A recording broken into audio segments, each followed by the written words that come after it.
일부 지역의 시내버스가 무더위 속에서도 에어컨을 켜지 않은 채 운행하고 있습니다. 찜질 더위 속에 버스 안은 말 그대로 찜질방이 됐습니다. 더위에 지친 승객들은 아무리 에너지 절약이 중요하다고 하지만 좀 심했다는 반응을 보이고 있습니다. 홍한표 기자가 보도합니다. 강릉 도심 구간의 한 시내버스가 창문을 모두 열고 운행하고 있습니다. 뒤이어 따라오는 시내버스도 마찬가지. 모두 에어컨을 틀지 않은 겁니다. 멈춰선 버스의 엔진룸을 열어봤습니다. 에어컨 휠은 비닐에 감겨 있고 동력을 전달하는 고무벨트는 아예 빼놨습니다. 회사에서 좀 낼 수 있으면 에어컨 벨트를 빨리 좀 걸어줬으면 좋겠습니다. 저희뿐만 아니라 손님들도 불편해 하니까. 이번에는 취재진이 직접 에어컨을 가동하지 않은 버스를 타봤습니다. 지금은 오후 2시 창문이 모두 열린 버스를 타봤는데요. 기온이 34도를 넘어서고 있습니다. 더위에 지친 듯한 승객들은 부채질까지 연신해대지만 더위가 쉽게 가시지 않습니다. 에어컨 밸브를 열어봐도 바람이 나올 리 없습니다. 너무 찜통 같아서 힘들어요. 지금 에어컨이 있었으면 좋겠네요. 기름값을 아끼자는 건데 취재가 시작되자 버스 회사 측은 뒤늦게 에어컨을 가동하겠다고 밝혔습니다. 지금 이거 준비해가지고 그걸 하려고 그래. 빨리 해가지고 그거 늦게 해줄게요. 찜통 더위가 계속되는 요즘 일부 시내버스 회사들이 황당한 절약을 하면서 시민들과 운전기사들만 애를 먹고 있습니다. MBC 뉴스 홍한표입니다. 최근 잇따라 문제가 불거진 시내버스 준공영제에 대해서 광주시가 개선안을 내놓기로 했습니다. 당장 태스크포스 팀부터 구성하기로 했는데 그동안 준공영제의 문제점을 조목조목 비판해온 특정인은 팀에서 배제하기로 했습니다. 이래서야 제대로 된 개선안이 나올 수 있을까요? 이계상 기자입니다. 시내버스 준공영제를 손질하기 위해 광주시가 전담 태스크포스를 구성하기로 했습니다. 이를 통해서 감사원에서 지적한 적정 이윤을 잘못 산정한 데 따른 예산 낭비 요인을 없애고 표준원가 산정 방식 문제점과 버스업체 지원금 착복 의혹을 철저히 조사하겠다는 것입니다. 태스크포스에는 시의원과 대학 교수 등 13명을 참여시켰는데 그동안 준공영제의 문제점을 지적하고 업체 측의 부당 운영을 고발해온 이병훈 노무사를 미리 배제시켜버렸습니다. 뺀 거 아니고 일단은 이제 집어넣을 것인가 제거할 것인가는 그때부터 본회의에서 논의할 겁니다. 시내버스 업체의 부조리와 준공영제의 문제점을 제대로 짚어낼 전문가를 광주시는 TF의 논의를 거쳐서 제외시킬 가능성이 높아졌습니다. 이렇게 될 경우 시내버스 준공영제 손질을 위한 진단과 해법 찾기는 핵심을 벗어나 겉돌 우려가 큽니다. 보여주기식 몇 가지들만 보여줄 뿐 실제 준공영제의 문제점들을 어떻게 올바르게 해결할 거냐에 대한 해결책은 없을 거라는 거죠. 시민단체와 교통 전문가의 숱한 지적에도 불구하고 시내버스 제도 개선을 외면했던 광주시. 감사원의 지적에 따라서 대대적인 손질을 하겠다고 나섰지만 보여주기식 행정에 그칠 것이라는 비판이 거세지고 있습니다. MBC 뉴스 이계상입니다. 여러분 안녕하십니까? 국립공원 무등산은 주말 휴일마다 밀려드는 탐방객들로 몸살입니다. 특히 증심사 쪽이 심해서 다른 쪽으로 탐방객을 분산시키려고 광주시가 이수원지를 개방했습니다. 하지만 개방 2달이 지나도 분산 효과는 미미합니다. 이수원지까지 접근할 방법이 마땅치 않기 때문입니다. 송정근 기자가 현장 취재했습니다.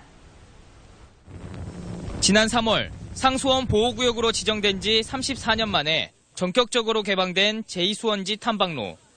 무등산 자락의 절경을 시민품으로 되돌려주고 증심사에 집중된 탐방객들을 분산시키기 위한 겁니다. 광주시는 상수원 보호구역인 점을 감안해 등산객들에게 대중교통 이용을 권장하지만 등산객들은 현실은 전혀 그렇지 못하다고 말합니다. 이수원지로 오가는 시내버스가 한 대뿐인데다 배차 간격도 1시간 이상이어서 버스로 접근하기가 힘들다고 불만입니다. 여기 버스편을 좀 늘려주셨으면 편리하게 좀 등산을 할 것 같습니다. 이곳은 제2수원지 쪽 등산로를 이용한 등산객들이 버스를 타는 정류장 역할을 하고 있지만 주변에는 버스 정류장을 알리는 표지판조차 마련돼 있지 않습니다. 서울주의죠. 평등화 옛날보다는 좀 기다렸다가 정류장은 없는데 다른 정류장은 제2수원지에서 2km가량 떨어져 있어 버스로 오가기가 불편합니다. 하루에 한 4명 정도 이렇게 등산객을 버스를 이용하고 있는 것 같은데 이런 상황을 가지고는 저희들이 버스를 정차를 할 수 있는 상황은 아닌 것 같고요. 연말에 영역 실시가 되면은 이 사항을 포함해서 내년까지 11억 원을 투자해 제2수원지를 시민의 휴식 공간으로 만들겠다는 광주시. 하지만 지금의 대중교통 체계라면 공연불에 그칠 수도 있습니다. MBC 뉴스 송정근입니다.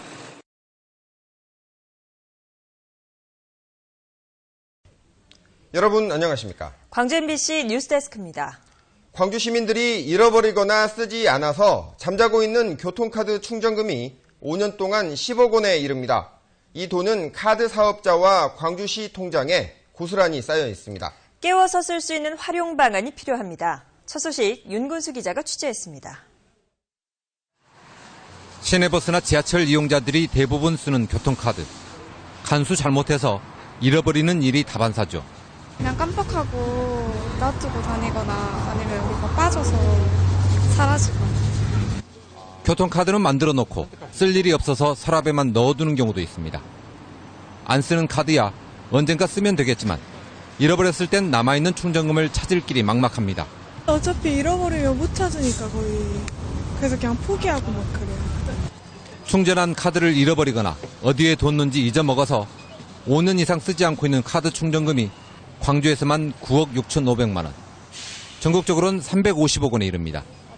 이 돈은 교통카드 사업자와 자치단체의 예치금 계좌에 보관돼 있습니다. 주인이 찾아갈 가능성이 낮기 때문에 교통약자 등을 위해서 공익적 목적으로 쓰면 좋겠지만 현행법상 쓸 수 있는 근거가 없습니다. 인간관계 법률이나 거기에서 명확하게 그 사용에 대해서 정하고 있는 바가 없고 또 그것을 임의로 사용했을 때 다음에 그 카드 소유자들이 찾아서 다시 또 와서 사용을 할 수도 있기 때문에 광주시는 올해부터 교통카드를 분실해도 충전금을 환불받을 수 있는 안심카드를 발급하고 있다며 이 카드를 이용하면 그나마 손해를 줄일 수 있다고 밝혔습니다. MBC 뉴스 윤근수입니다.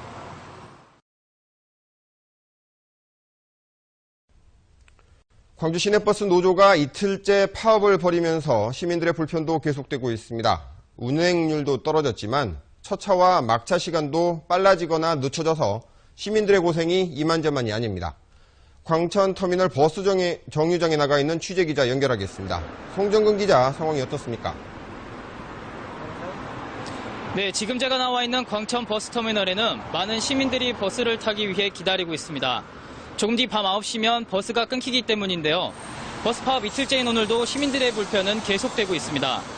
광주시에서는 이틀 연속 84개 노선에 680여 대의 버스를 투입해 74%의 운행률을 유지하고 있습니다. 택시 부재를 해제하고 지하철과 마을버스를 더 많이 운행하는 등 교통 차질을 줄이기 위해 애를 쓰고 있는데요. 하지만 대체 인력으로 투입된 비정규직 운전자들이 제대로 쉬지 못하고 있는 실정이라 운행률이 줄어들 가능성도 배제할 수 없습니다. 또 차량 운행률이 평소보다 줄어들다 보니 버스 배차 간격이 길어져서 시민들의 불편이 가중되고 있습니다. 광주와 화순, 나주, 담양, 장성으로 가는 11개 노선은 운행조차 되지 않아서 시외를 오가는 시민들도 불편을 겪고 있습니다. 광주시는 원래 시간보다 막차가 일찍 끊긴다며 야간 자율학습 시간을 줄여달라는 협조 공문을 교육청에 보내기도 했습니다. 또 파업이 장기화될 조짐을 보이자 광주시는 전세버스조합과 협의를 갖고 26일부터 253대의 전세버스를 대체 투입하기로 했다고 말했습니다.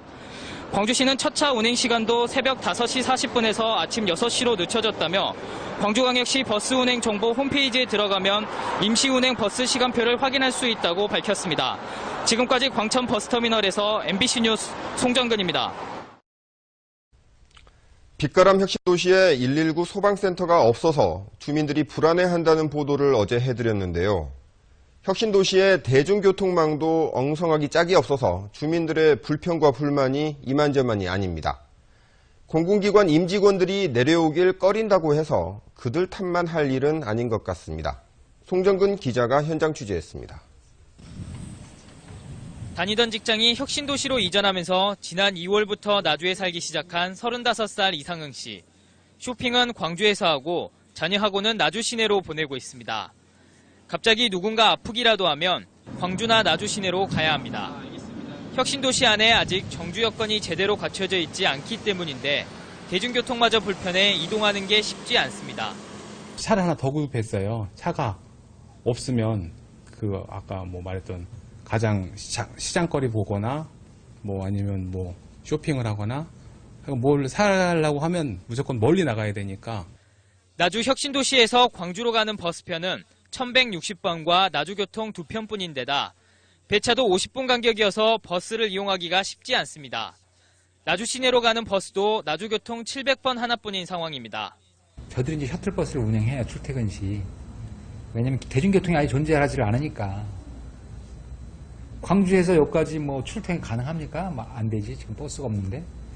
나주시와 광주시는 버스 증차와 새로운 노설 신설 등의 필요성을 인식하고 있지만 버스 회사의 적자를 보존해줘야 하는 문제 때문에 섣불리 나서지는 못하고 있습니다.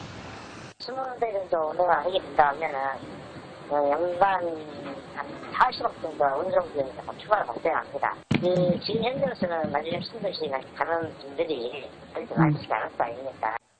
문제 해결에 열쇠를 쥐고 있는 자치단체들이 혁신도시 안의 문제를 외면하면서 이전기관 직원들은 오늘도 불편함을 견디고 있습니다. MBC 뉴스 빛바람 혁신도시의 정주 여건이 부족하다는 보도는 여러 번 해드렸습니다만 오늘은 실제 피부로 와닿는 얘기를 해보겠습니다. 인구 5만의 자족 도시에 119 소방센터가 아직도 없습니다. 계획은 있는데 자치단체들끼리 서로 떠넘기기 공방이 이어지면서 생긴 결과입니다. 송정근 기자가 현장 취재했습니다. 나주소방서의 현장 대응팀 사무실. 갑자기 혁신도시 한정 건물에 불이 났다는 출동 지령이 울립니다. 화재 출동, 혁신도시 내 한전사고 화재 출동입니다. 나주소방서에서 혁신도시 안 화재 현장까지 몇 분이 걸리는지 재봤습니다. 35초 만에 소방대원들이 출동하지만 골든타임인 5분은 지나가고 10분 41초 만에 현장에 도착합니다. 한전타워에서 불이 났다고 가정한 실험에서 이른바 골든타임이라고 하는 5분을 훌쩍 넘긴 10분 만에 소방차가 도착했습니다. 나주 혁신도시가 있다면 5분 거리 가능하죠. 나주 소방서에서 혁신도시가 올라가니까 12분 정도 소요되고. 혁신도시 안에 당연히 새로운 소방센터가 필요한 상황. 소방센터 하나 없는 곳에 입주해야 하는 공공기관 직원들은 불안합니다. 기존의 나주시를 커버하고 있는 소방서의 시설과 인력이 그것도 부족해서 항상 그랬는데 이제 이 5만 명 규모의 도시가 지금 만들어지고 있는데 그럼 이 사람들은 어떻게 할 거냐. 혁신도시안 소방센터는 2년 전부터 짓자는 이야기가 나왔습니다. 건물을 전라남도가 짓기로 결정까지 됐는데도 차일피일 미뤄지는 건 땅값 때문입니다. 전라남도와 나주시가 예산이 없다며 건물이 들어설 땅값을 서로 못 내겠다고 버티고 있습니다. 나주시에서 그 법을 넘어서 우리가 구입한다는 것은 의회 예산 승인을 내기가 참 어려운 형편입니다. 그런 부분이 있기 때문에 전남도에서 적극적으로 소방센터를 짓는 데 걸리는 시간은 아무리 짧아도 1년. 공공기관과 주민 입주는 이미 시작됐는데 땅값 갈등 때문에 안전은 뒷전인 채 소방센터는 첫 삽도 뜨지 못하고 있습니다. MBC 뉴스 송정근입니다.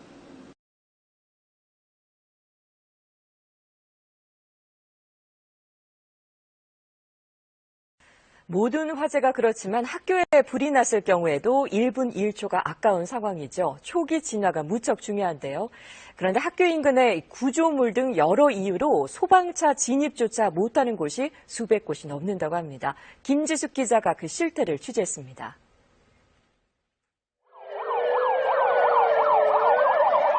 불이 났다는 신고를 받고 소방차가 긴급 출동합니다. 도착한 곳은 한 고등학교.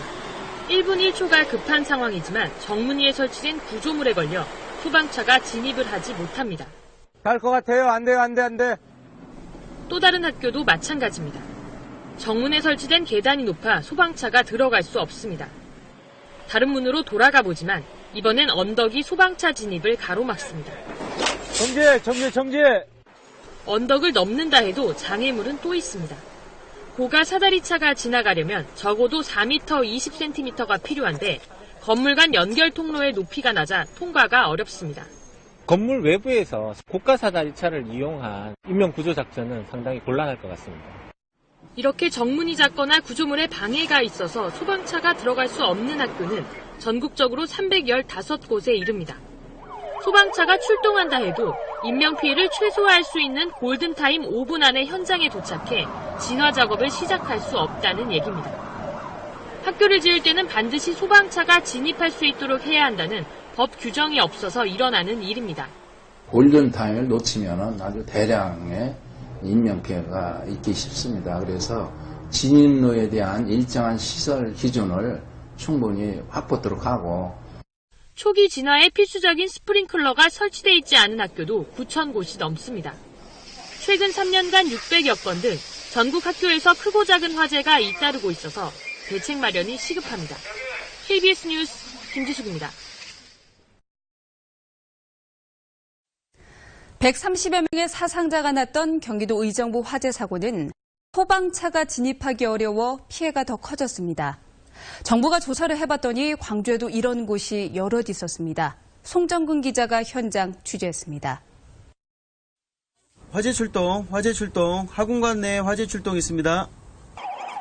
출동 지령과 함께 소방차들이 화재 현장으로 달려갑니다. 현장에 도착은 했지만 정작 아파트에 나와서 시간을 허비하고 있습니다. 불법 주차된 차량들도 문제지만 무엇보다 도로가 좁습니다. 실제로 저희들이 현장을 긴급하게 출동할 때 불법 주정차라든지 협소한 통로로 인해서 화재 현장에 조금 지체되는 경우가 있습니다.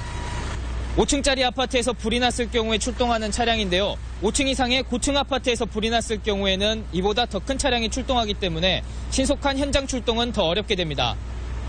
국민안전처가 지난해 전국 아파트를 대상으로 전수조사를 한 결과 소방차 진입이 어려운 아파트는 광주에만 11군데에 이르는 것으로 나타났습니다. 세대수도 2,500세대를 넘어 10,000명이 넘는 광주 시민이 소방차 진입이 어려운 아파트에 살고 있고 전남에도 20곳이나 됩니다. 도로 적어가지고 주민이 좀 불안해져요. 그러니까 뭐또 대책이 없죠 지금. 전 대책이 없죠 이거. 문제는 좁은 도로를 어찌할 대책이 없다는 겁니다. 1999년에 개정된 법에 따르면 아파트 도로는 편도 3m만 돼도 문제가 없지만 최근 도입된 소방차들은 몸집이 커져서 진입에 필요한 도로폭이 최소 5m 이상 필요하기 때문입니다. 아주 예전에 사업성이 나간 오래된 아파트 단지가 대부분인데 그때 당시 어떤 소방차의 어떤 규모에 비해서 요즘은 소방차 규모가 크다 보니까 거기에 아마 서로 이렇게 도로 상황이 따라가지 못하는. 소잃고 외양간 고치는 우를 범하지 않기 위해서는 법률을 바꾸거나 오래된 아파트의 도로 구조를 바꾸는 등 대책 마련이 시급합니다. MBC 뉴스 송정근입니다.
여러분께 안내 방송드리겠습니다. 양천 소방서에서 소방차 출동료는 현장로 교차 등의 결정을 실시하고 있습니다. 시민 여러분의 적극적인 협조를 당부드립니다.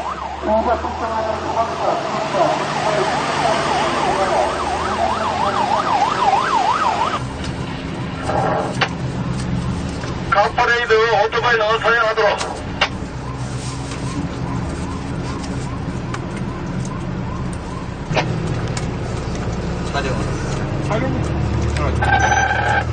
소방 측들도 출동로 확보 카페레이드 차량은 차량 주행 속도에 맞춰서 안전 운행 소방 홍보할 수 있도록.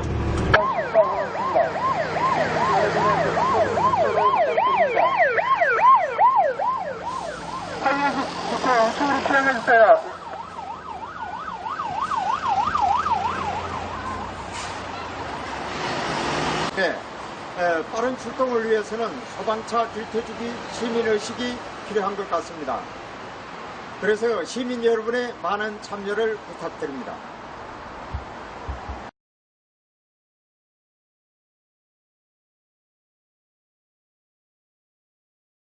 소방차가 출동할 때 길이 막혀 제 시간에 도착하지 못하는 경우가 많습니다. 시민들이 직접 소방차 길터주기 체험을 했는데 역시나 모세의 기적은 없었습니다. 하동원 기자입니다. 사이렌을 울리며 급하게 출동하는 소방차. 양옆으로 피하게해주세요. 소방차 출동 중입니다. 소방차 출동 중입니다. 하지만 좀처럼 길을 비켜주지 않고 빨리 안 비키네. 아이 답답해라. 심지어 소방차 앞으로 끼어들기까지 합니다.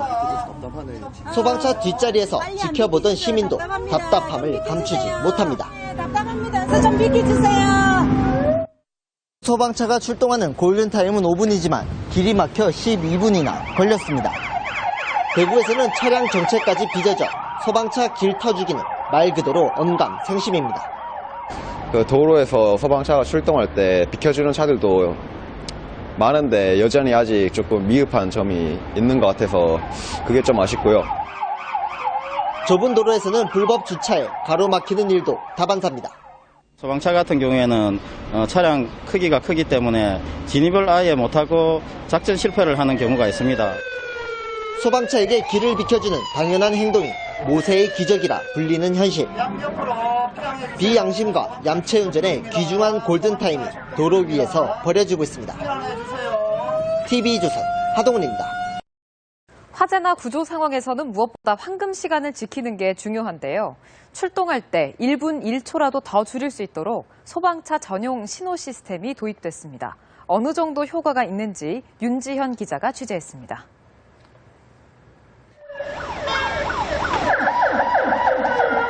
신고를 받고 출동에 나선 소방대원들. 하지만 쌩쌩 달리는 차들로 도로 진입에 애를 먹습니다. 길가에 나와 차량을 통제하는 모습은 보는 사람을 불안하게 합니다. 소방차가 출동할 때 도로 사정으로 지체되는 일이 없도록 소방서 내부에서 진출로 신호를 직접 제어할 수 있는 시스템이 마련됐습니다. 신고를 받고 안쪽에서 출동 스위치를 누르면 출동을 준비하는 사이 신호가 바뀌어 이렇게 차량들이 멈춰 서는 겁니다. 119 안전센터 32곳에서 시범 운영을 해보니 실제 상황에서도 효과가 있었습니다. 기존 방식대로 수신호나 확성기로 길을 터 소방서 앞 100m까지 출동하는 데 걸린 시간은 58초. 새 신호 시스템을 이용했더니 40초나 단축됐습니다. 소방대원들의 사고 위험도 함께 줄었습니다. 달리는 차량에 뛰어들어서 그 차를 막아야 되기 때문에 그 안전사고의 위험이 있어가지고 골든타임을 지키는 데 많은 어려움이 있었습니다. 서울시는 소방차 전용 신호 시스템을 올해 안에 119 안전센터 10곳에 추가 설치할 계획입니다. 연합뉴스TV 윤지연입니다. 소방차가 급발진으로 추정되는 후진을 하면서 이륙을 준비하던 소방 헬기를 들이받는 사고가 발생했습니다. 운전석엔 사람도 없었는데 어찌된 일일까요? 임보연 기자가 취재했습니다. 헬기의 프로펠러가 부러져 나가고 유리창은 산산조각 났습니다. 밀양시 상남면 밀양강변에서 산림청 헬기 한 대를 소방용수 공급 차량이 갑자기 들이받았습니다. 이 사고 당시 헬기는 소방차로부터 물을 공급받던 중이었습니다. 변속기 중립에 시동이 걸린 채로 운전자 없이 물을 공급하던 소방차가 갑자기 뒤로 돌진하면서 헬기의 왼편을 들이받아 프로펠러 등을 파손시킨 뒤 그대로 강둑 아래로 굴러 떨어진 겁니다. 소방차가 후진해 가더라고요. 그럼 운전석에는 사람도 없었고요. 그래 가다가 뭐 계속 그 시동이 걸린 상태에서 뒤로 가더라고요. 재선충 방제 작업을 준비하던 이 헬기는 기체가 심하게 부서졌고 탑승한 기장도 부상을 당했습니다. 아 하는 순간 그대로 큰 그 순간 받고 제가 조종 경험 34년 만에 처음 있는 황당한 경우입니다. 소방 차량의 급발진 원인은 아직 밝혀지지 않았습니다. 국토해양부는 현장에 조사단을 급파해 사고 경위를 조사 중이며 산림청은 이번 사고 원인을 파악할 때까지 재선충 항공 방제를 전면 중단하기로 했습니다. MBC 뉴스 임본입니다. 이번 사고는 비행기 날개에 달려있는 엔진에 불이 난 건데요. 활주로를 3분의 1쯤 시속 100km 이상으로 달리던 그야말로 이륙 직전이었습니다. 해당 항공기의 탑승객이 전하는 내용을 중심으로 최규진 기자가 사고 내용을 정리했습니다. 대한항공 KE2708 편기가 하네다공항 터미널을 출발한 건 오늘 낮 12시 15분쯤. 공항 내 4개 활주로 가운데 여객기는 북동쪽 바다에 근접한 C 활주로에 진입했습니다. 이륙을 위해 속도를 최대한 끌어올리는 가속 활주로입니다. 오후 12시 38분쯤 C 활주로의 3분의 1 지점을 달리던 여객기가 갑자기 속도를 떨어뜨립니다. 그 순간 여객기 왼쪽 엔진에서 불이 뿜어져 나오면서 연기가 피어오르기 시작한 겁니다. 승객들은 여객기가 날아오르기 직전 속도가 줄더니 연기와 함께 타는 냄새가 났다고 증언했습니다. 그래서 뭐 한참 출력 올리고 거의 시속 한 200km 정도 갔을 거예요. 그러다가 갑자기 펑 하는 소리가 났고 급브레이크 밟는 것처럼 이제 몸이 앞으로 좀 쏠리고 그랬어요. 조종 계기판에 화재 경고 메시지가 나타나자 기장은 즉시 이륙 중단을 결정했습니다. 기체에 자동 소화 장치가 가동되고 긴급 출동한 소방차까지 엔진 주변에 소화 약제를 살포했지만 불길을 잡기엔 역부족이었습니다. 잠시 뒤 기내로 연기가 스며들면서 승객들의 비상 탈출이 시작됐습니다. 막 일어나서 그 문이 열리면서 막 탈출하기 시작했거든요. 그때 막 그 연기 냄새 같은 게 막 났어요. 저는 오른쪽 자리에 앉아 있었는데 그 왼쪽 엔진에서 불이 났거든요. 화재가. 그 엔진 있는 근처에 앉은 사람들은 그 불 나는 걸 봤다 그러더라고요. 탈출은 비상 슬라이드를 통해 3분 정도 신속히 이어졌습니다. 비행기가 활주로에 완전히 멈춰선 가운데 오후 1시 5분쯤에야 불은 진화됐습니다. 탈출 승객들은 활주로 인근에 대피했다가 곧바로 공항 청사 쪽으로 이동했습니다. 사고 직후 하네다 공항 측은 모든 활주로를 폐쇄하기도 했습니다.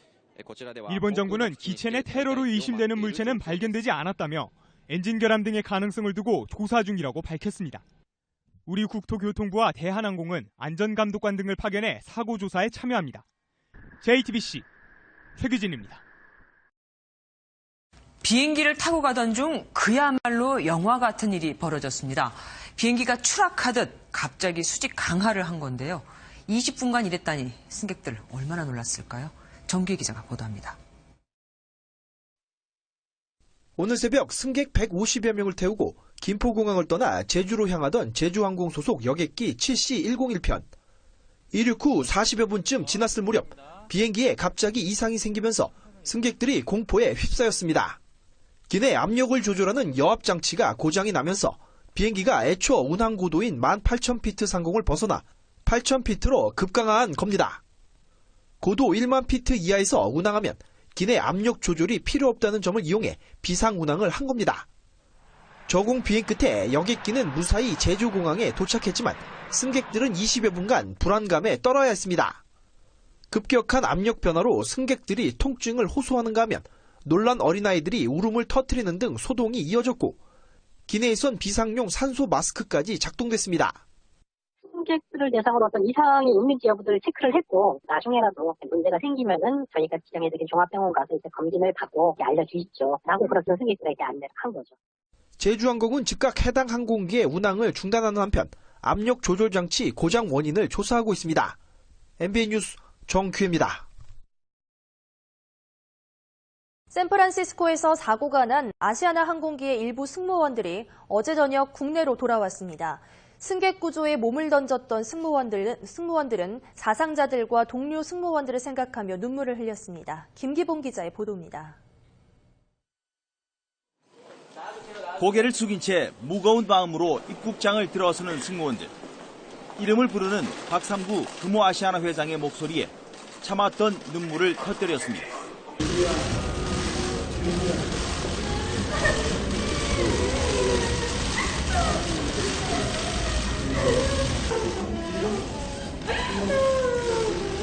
니들이 많은 사람 살렸고 이 또 회사 살려고 그랬다. 생사의 기로에서 승객 구조에 본분을 다했지만 끝내 구하지 못한 생명에 대해서는 회한의 아쉬움을 감추지 못합니다. 빨리 회복되시기 바라고요. 그리고 희생자분들과 유족분들 진심으로 유감합니다. 심한 부상으로 함께 돌아오지 못한 동료 승무원 생각에도 마음이 메입니다. 샘플 안에 있는 저희 동료 승무원들이 하루빨리 쾌차해서 한국으로 돌아올 수 있으면 좋겠습니다. 다친 어린이를 업고 500m를 달렸던 김지연 씨는 누구라도 그랬을 것이라며 담담하게 말했습니다. 그 자리에 있었으면 누구라도 그렇게 했을 것입니다. 그냥 업고 뛰어야 되겠다는 생각밖에 안 들었어요.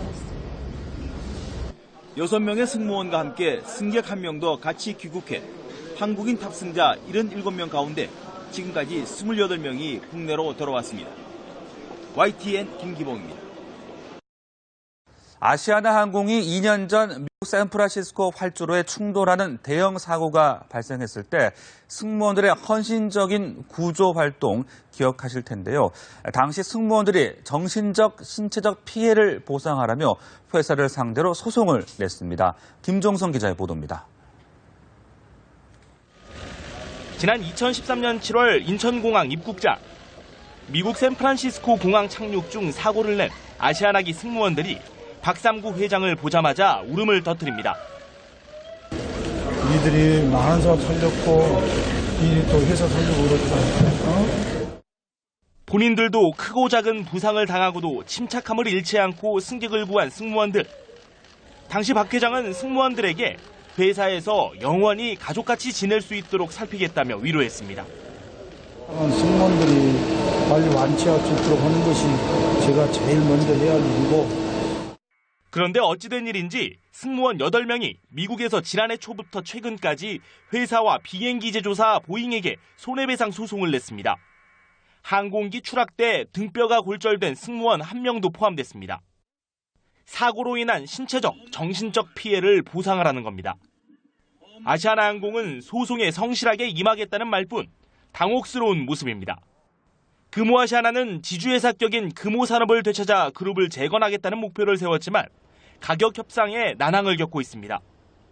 계열사 금호타이어는 한 달 넘는 최장기 파업에 직원들로부터 피소까지 당하면서 위기감이 고조되고 있습니다.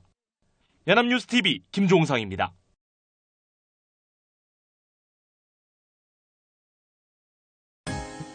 밝은 미소를 지으며 공항에 들어서는 여승무원들. 감색 유니폼에 검은색 핸드백과 구두까지 맞춘 모습은 여느 항공사 여승무원과 다를 바 없습니다.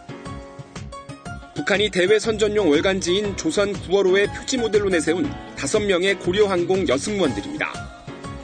지난 6월 평양국제공항에 현대식 신청사를 지은 이후 북한 당국이 외국인 관광객 유치를 위한 본격적인 홍보에 나선 겁니다.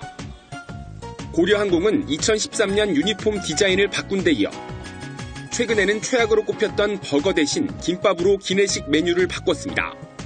모두 김정은 국방위 제1위원장의 직접 지시에 따른 결과입니다.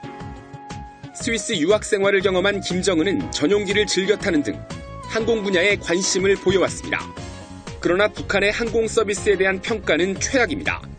영국의 항공 서비스 조사기관 스카이트랙스는 고려항공의 서비스는 형편없는 수준이라며 전 세계 600개 항공사 가운데 최하점을 줬습니다.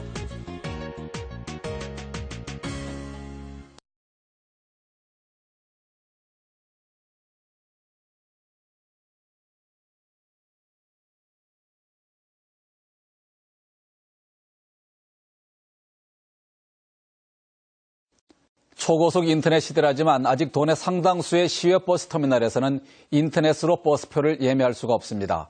관광객과 주민들의 불편이 지속되고 있는데 개선이 시급합니다. 배연환 기자의 보도입니다. 강릉 시외 버스 터미널. 42개 노선이 운영 중인 영동권 최대의 버스 터미널이지만 얼마 전까지만 해도 예매를 하려면 터미널에 직접 방문해야 했습니다. 하지만 최근 이곳은 시스템을 정비해 인터넷을 통한 승차권 예매가 가능해졌습니다. 인터넷 시외버스 승차권 예매 시스템에 접속해 노선과 날짜, 시간, 그리고 좌석을 정한 뒤 신용카드로 결제하면 터미널에서 표를 받을 수 있습니다. 안 기다리고 뽑을 수 있으니까 그게 좋아요. 그리고 미리 뽑으면 매진 안 되니까 매진되면 뽑기 힘들잖아요. 바쁠 때 뽑기 좋고. 하지만 이 같은 인터넷 예매 서비스가 도내 모든 시외버스 터미널에서 가능한 건 아닙니다.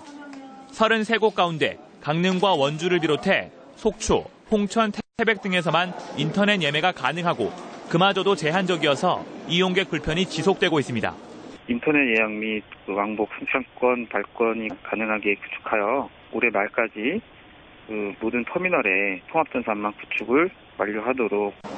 관광객들과 주민들의 교통 불편을 줄이려면 인터넷 예매 서비스의 빠른 도입이 필요해 보입니다. MBC 뉴스 배연한입니다. 호남선 KTX 개통에 따라 익산역 환승 버스 정류장에도 시외버스 노선이 확충됐습니다. 시외버스는 증설됐지만 열차 도착 시각과 버스 출발 시각이 겹치는 등 승객을 배려하지 않은 시간표로 버스 이용객은 거의 없습니다. KCN 금강방송 심은경 기자가 취재했습니다. 익산역 환승 버스 승강장입니다.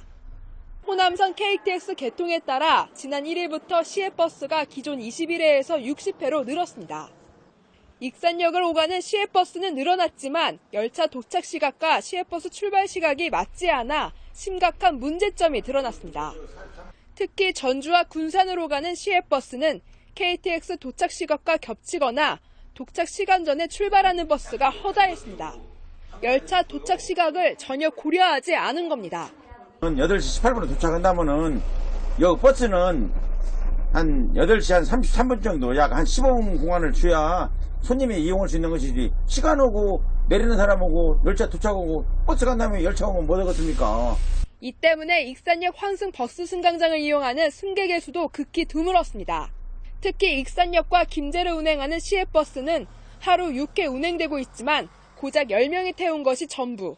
버스기사들은 열차 도착 시각과 배차 시각이 터무니없이 달라 도로 위에서 기름을 낭비하는 꼴이라고 불만을 토로했습니다. 특히 혁신도시로 이동하는 시외버스는 막차가 오후 8시 10분으로 오후 8시 18분에 도착하는 KTX 열차 도착 시간과 맞지 않을 뿐더러 막차 시각이 이르다는 지적도 제기됐습니다. 이에 대해 도는 버스 운행 시간을 조정해 나가겠다고 해명했습니다. 좀 분석을 해가지고 지금 손님이 많은 때 있지 않습니까? 네. 그때 차를 좀 배치하려고 지금 준비를 하고 있어요. 버스 운행 시간을 다시 좀 조정하려고 그래요.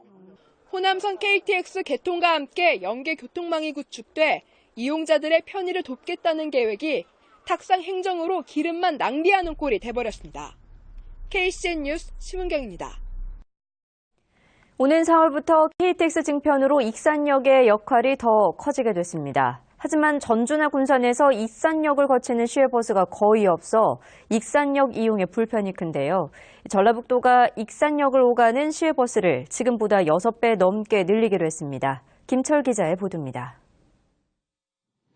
오는 4월 호남고속철도가 개통하면 익산역을 거치는 KTX는 하루 86편으로 크게 늘어납니다. 하지만 시외버스가 익산 터미널만 오갈 뿐 익산역을 거치지 않아 익산역에서 KTX를 타기가 불편합니다. 전주에서 시외버스를 타면 익산 터미널까지만 가기 때문에 익산역까지 가기에는 불편한 점이 많이 있습니다. 전라북도가 오는 4월부터 KTX 정차역인 익산역과 정읍역을 경유하는 시외버스를 크게 늘리기로 했습니다. 전주와 군산, 김제, 부안에서 익산역을 오가는 시외버스를 현재 21회에서 124회로 지금보다 6배 넘게 늘립니다. 고창에서 정읍역 시외버스는 65회, 부안에서 정읍역 시외버스 노선은 17회가 신설됩니다. 하지만 터미널에서 역을 오가는 승객이 줄기 때문에 택시업계 반발이 예상됩니다. 익산 택시 기사들은 터미널에서 역까지 가는 손님이 줄어드니까 그 점에 대해서는 좀 반대합니다. 하지만 전라북도는 KTX 이용객의 불편을 외면할 수 없다며 익산역과 정읍역을 거치는 시외버스 편성을 예정대로 시행하겠다고 밝혔습니다. 일부 시내버스나 택시업계의 반발이 예상됩니다만 익산역이나 정읍역을 이용하는 이용객의 편의를 위하여 교통체계를 확충해 나가겠습니다. 오는 4월부터 익산역과 정읍역에 시외버스 정류장이 신설되면 두 역의 기차 승객들이 크게 늘어날 것으로 보입니다. JTB 뉴스 김철우입니다.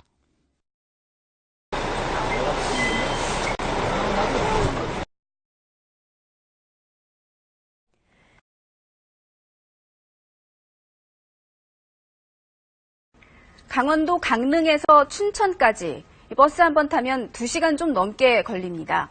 하지만 휠체어를 탄 장애인들이 이 여정을 가려면 하루 꼬박 혹은 1박 2일이 걸린다고 하는데요. 안다영 기자가 그 길을 동행했습니다.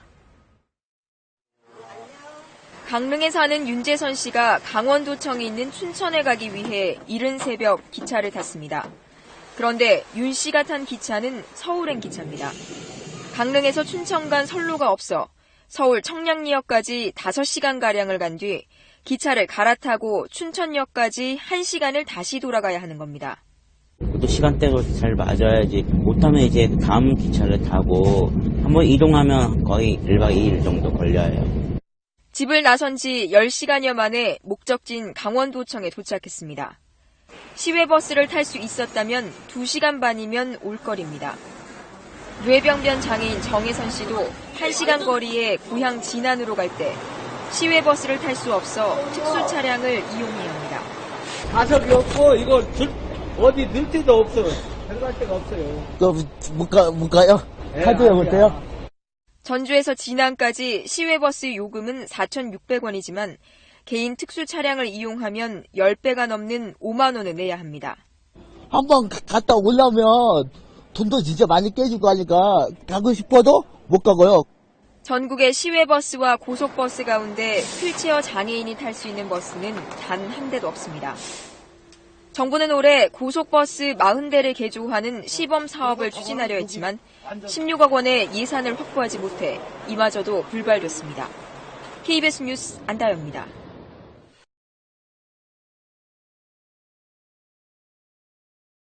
네, 고속버스와 시외버스도 휠체어를 탄 장애인을 위한 승강 설비를 갖춰야 한다는 법원의 판결이 나왔습니다. 장애인의 이동권 보장 요구를 법원이 받아들인 것은 이번이 처음입니다. 보도에 박수윤 기자입니다. 뇌병변 장애로 휠체어에 의지해온 김민정 씨. 시내버스와 달리 고속버스나 시외버스에는 휠체어가 오를 수 있는 시설이 전무해 다른 도시로 가는 건 엄두도 낼 수 없었습니다. 김 씨 등은 지난해 3월 정부와 지자체, 버스회사 두 곳을 상대로 이동권을 보장하라는 소송을 냈습니다. 지난 4월 재판부는 정부에 교통약자가 이용 가능한 버스 도입 계획을 세우라며 화해를 권고했지만 사법부의 지시가 권력 분립에 반한다는 국토교통부의 반발에 화해는 무산됐습니다. 석 달 뒤 열린 재판에서 법원은 원고 측에 절반의 승리를 안겨줬습니다. 버스회사 두 곳에 장애인 원고들이 휠체어를 타고 이용할 수 있도록 편의를 제공하라고 판결한 겁니다. 다만 국토부와 지자체에 저상버스 도입 계획을 수립하라고 한 요구는 의무가 아니라는 이유로 기각했습니다. 장애인 단체는 못내 아쉬움을 나타냈습니다. 국가에 대한 책임을 묻지 않고 결국 그 민간 버스회사 두 곳에다만 그것도 미약하게 이제 차별을 시정하라는 이런 어떤 실망스러운 판결이 나왔습니다. 하지만 몸이 불편한 교통약자들도 자유롭게 다닐 권리를 보장해야 한다는 첫 판결이어서 장애인 이동권 관련 소송에 상당한 파장이 예상됩니다. 연합뉴스 TV 박수윤입니다. 시외버스는 시내버스에 비해 장거리를 빠른 속도로 달리기 때문에 차량 안전이 무엇보다 중요합니다. 그런데 상당수 시외버스는 앞유리가 깨져 있거나 타이어가 심하게 마모된 채 운행하고 있어 기사들조차 위험을 느낄 정도입니다. 박상원 기자가 취재했습니다. 시외버스 터미널에 운행을 앞둔 버스들이 모여 있습니다. 자세히 살펴보니 차량 앞유리에 길게 금이 가 있습니다. 타이어는 한쪽만 심하게 닳아 사포질을 한 것처럼 만질만질합니다. 이런 버스는 한두 대가 아니지만 회사에서 제때 교환해주지 않아 기사들조차 위험을 느끼고 있습니다. 타이어가 지금 다 다른 상태인데 교환을 할 시기가 지금 늦었습니다. 늦었는데 회사에서도 이걸 잘 안 해주고 있어요. 왜 그러냐? 회사에서는 자재 절감한다는데 비 온 날이나 이런 걸 하게 되면 기사들은 알면서도 위험 부담을 안고 근무해야 됩니다. 주로 국도를 달리는 시외버스는 장거리를 고속 주행하기 때문에 차량 안전이 더욱 중요하지만 회사는 대수롭지 않다는 반응입니다. 차가 유림 볼트해가지고 연반일 수도 있고 한번 저도 가다가고 그렇지. 고속버스 다른 거 다 그래요. 시외버스 기사들은 차량 정비가 부실하기 때문에 사고도 자주 일어난다고 하소연합니다. 미끄러운 날은 굉장히 차가 수막 현상과 같이 계속 미끄럼 현상으로 차가 서질 않고 계속 진행합니다. 그래서 우리 기사들이 추돌 사고를 상당히 많이 내고 있는데 사정이 이런데도 교통당국의 관리 감독은 제대로 이루어지지 않아 시외버스는 위험을 안고 달립니다. MBC 뉴스 박상환입니다. 서울과 수도권을 오가는 버스 가운데 광역 급행버스가 있습니다. 버스 번호 앞에 알파벳 M이 붙어 있어서 흔히 M버스라고 불립니다. 이 M버스는 기존 광역버스와 달리 입석 승객은 태우지 않고 버스가 서는 정류장 수도 적어서 빨간색 광역버스에 비해 편하고 최대 30분 정도 빠르게 목적지까지 갈 수 있습니다. 이 때문에 수도권에서 출퇴근하는 이들 사이에선 급행 통근버스로 인기가 많은데요. 하지만 정작 출퇴근 시간에 이 M버스를 타기는 하늘의 별 따기라고 합니다. 이유가 뭐고 해결책은 없는지 조태흠 기자가 취재했습니다. 이른 아침 수도권의 한 버스 정류장. 버스를 기다리는 줄 하나가 100m 넘게 늘어서 있습니다. 광역 급행버스, 이른바 M버스를 기다리는 사람들입니다. 지금 이것도 줄이 짧은 편이고요. 이 버스를 타는 거를 거의 포기하고 또 다른 지하철을 이용하러 가고. 10분 넘어 한 대씩 오는 버스는 빈 좌석 수만큼만 승객을 태웁니다. 20-30분씩 기다리기는 예산일입니다. 두 대가 그냥 놓쳐버릴 다 차고 갈 때도 있고요. 두 대만에 탈 때도 있고 그래요. 운행 대수를 늘리면 나아지겠지만 업체들은 손사래를 칩니다. M버스는 광역버스와 기본 요금은 같지만 입석 승객을 태울 수 없어 수입 자체가 적습니다. 또 하루 6만여 명이 이용하지만 광역버스와 달리 적자 노선에 대한 지원도 없습니다. 이 때문에 노선 하나당 하루 200만 원 정도 적자가 난다는 게 업체의 말입니다. 안 한다고 했었거든요. 근데 이제 관에서 더 맡긴 거죠. 정책적으로 하는 노선을 또 안 할 수도 없는 부분들이고. M버스 운행을 중단하고 싶지만 지자체와 불편한 관계가 되면 시내버스와 광역버스 등 업체가 함께 운영하는 다른 노선 인허가 등에도 피해가 갈까봐 적자를 감수하고 있다는 겁니다. 당초 좀 더 나은 서비스와 좀 더 비싼 요금을 토대로 설계된 M버스.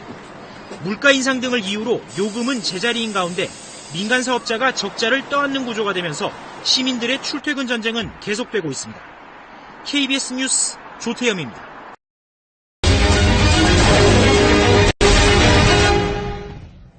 광역버스 입석 운행이 금지된 지 일주일이 지났습니다. SBS 취재진이 직접 버스를 타고 이용객들의 의견을 물어봤더니 쾌적해졌다는 반응도 있긴 했습니다. 하지만 대다수의 시민들은 출퇴근 시간에 버스를 제대로 이용하지 못해 불편을 호소했습니다. 뉴스인뉴스 먼저 한승구 기자입니다. 퇴근길 서울과 경기 안산을 오가는 광역버스입니다.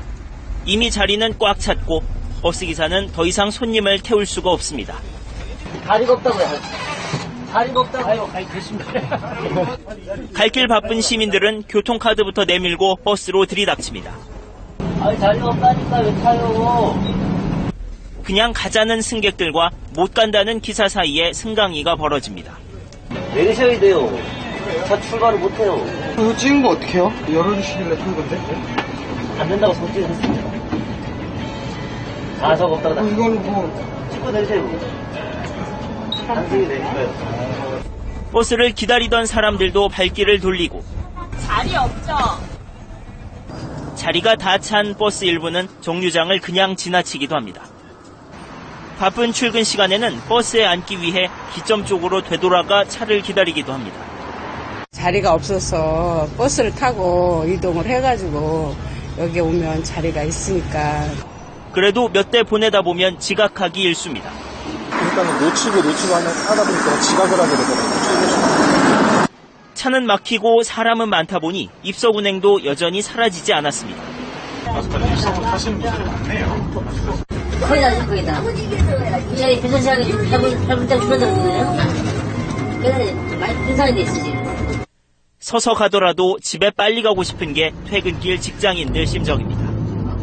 앉아있는 사람들은 뭐 어떻게 생각할지 몰라도 우리 같은 경우는 입석이라도 그냥 타고 들어오는 게 퇴근을 빨리 하니까 그게 남은 거죠.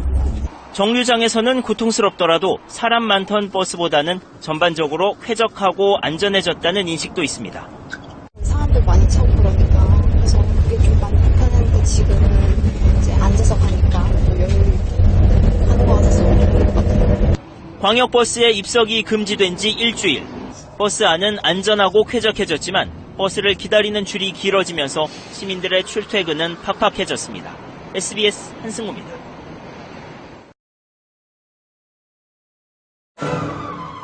늘어선 행렬. 한정판 물건을 사려는 것도 인기 좋은 공연을 보려는 것도 아닙니다. 이들이 원하는 건 그저 출근입니다. 아침에 일찍 이렇게 줄 서서 가려면 많이 피곤하기도 하고 힘들고 좀 지치는 면도 많죠. 아침마다 서서 가려고 하는 거. 완전 힘들어요. 아침에 줄을 맨날 서는데 매일 줄을 서도 자리에 앉아서 가는 일이 별로 없고 줄 서 있는 시간만 20분 넘게 기다릴 때도 많거든요. 통계청에 따르면 지난해 경기도로 유입된 인구는 64만 6천여 명입니다. 이 중 절반을 넘는 35만 9천여 명이 서울에서 이동했습니다. 전문가들은 이들 중 상당수가 서울의 높은 전세가를 피해 이동한 것으로 분석하고 있습니다. 이 말은 서울로의 원정 통근자가 그만큼 늘었다는 것을 의미하기도 합니다. 승객들은 여전히 서서 버스를 탑니다. 정부의 입석 금지 정책은 이미 실효성이 없다는 지적이 많은 상황. 사정이 이러하자 경기도는 서울로 오가는 버스를 늘려달라고 요청했습니다. 서울시는 난처합니다. 이미 서울로 진입하는 경기도의 광역버스가 180개 노선 2,500대에 달하기 때문입니다. 경기도에서 오는 시내버스들이 대부분 큰 도로라든지 중앙전용 차로를 타고 오다 보니까 굉장히 그 구간이 막혀서 버스로서의 기능을 제대로 못하고 있습니다. 두 번째로는 저희 시내버스는 지금 CNG가 100% 돼 있는데요. 지금 경기도에서 진입하는 버스 중 일부는 지금 경유버스로서 서울시 공기가 좀 악화되고 있는 상태에서 조금 더 그거를 악화시킬 수 있는 우려가 있기 때문에 저희가 조금 증차에 대해서는 좀 막고 있는 상황인데. 전문가가 내놓은 대안은 서울시 외곽에 환승센터를 만들자는 절충안입니다. 광역버스를 단순하게 정차만 시키면은 서울 강남대로와 같은 그런 혼잡 지역을 통과할 때 버스 트레인 현상이 발생해서 버스가 제대로 통과하지 못하기 때문에 이런 정차 효과를 볼 수가 없습니다. 따라서 서울 외곽 지역에 환승센터나 환승정류장을 건설을 해서 경기도 버스를 회차시키고 서울시 버스나 지하철로 이렇게 환승하도록 해서 서울 도심으로 들어오도록 하는 게 필요하다고 봅니다. 하지만 이러한 방안은 경기도가 반대입니다. 환승하지 않고 바로 목적지까지 가는 그게 더 경쟁력이 있는 노선들만 지금 광역버스로 살아남고 있는데 그 부분을 인위적으로 줄일 필요는 없다고 보는 거죠. 이용자들의 불편을 초래하는 거고. 결국 같은 요구와 거절만이 반복되고 있는 상황에서 경기도의 원거리 통근자들은 뚜렷한 대안을 기대하며 오늘도 만원 버스에 몸을 싣습니다. TBS 오정현입니다. 일부 지역의 시내버스가 무더위 속